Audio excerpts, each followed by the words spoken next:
3. évforduló miatt gondoltam, hogy felolvasok egy verset, a vers címe Mi a haza? Fogadják szeretettel. Mi a haza?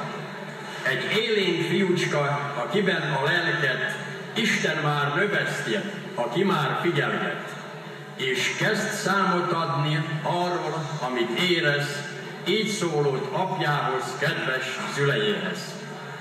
Kedves apám, lelkem, valamit nem értek, a ti a hazáról, ti nagyok beszéltek.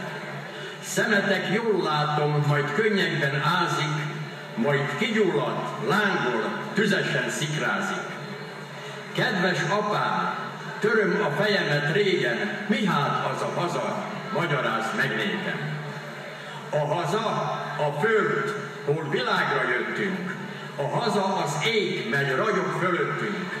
Minden, ami itt van, és szívünknek drága, levegője, napja, vize, rónasága. Virágja a réten, és madár az ágon, de azért van szebb is e kerek világon. Ha te, én, meg anyám messze vándorolnánk, mindenütt megélnénk, boldogok is volnánk. Van madár mindenütt, kishal a vizekben, mindenütt van szép ház, mindenütt van bőség. Jó apám, nem értem, magyarázd meg jobban. Hallgass ide, gyermek, apuka mesét mond. Hallgass, jól figyeld meg, egyszer volt egy ember, egyszer volt, régen volt.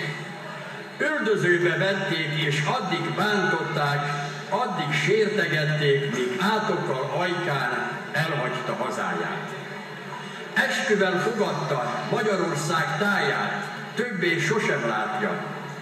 Nem kívánja látni, ezután idegen, Isten fog kimálni. Az idő homokja perget lassan szépen, költöző madárka mély vágyát követve, 10-szer is, 20-szor is útját arra vette, hová fecskególya híven visszajárnak, nyilló kikeletkor a magyar határnak. Perged az időnek halk homokja szépen, és aki látta lobogó dühében a haragos embert ezelőtt sok évvel, most bámulna rajta, vagy nem is ismerné fel.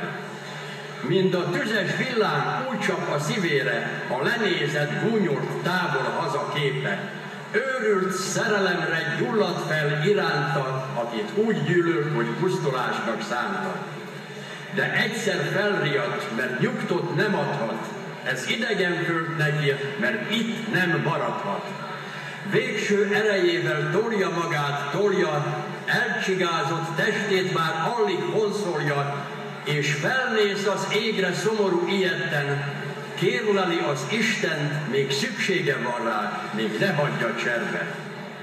Amint közelebb ér a magyar határhoz, ki kellett von újra, darub fecske száldos, kórogva csevegve a tavaszi légben, hamarabb ott lesznek ama szép vidéken, mint ő, aki fáradt, hogy iridli őket, a sugárzó légben, vígan lebegőket. Hisz oly közel van hozzá, és ott az a várom, porba hull a vándor a magyar határon, görcsös tenyerével a rögöt ölelte, és hosszú csókban elröpült a lelke.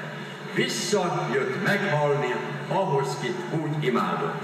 Sírsz, fiacskám? Jól van, ez a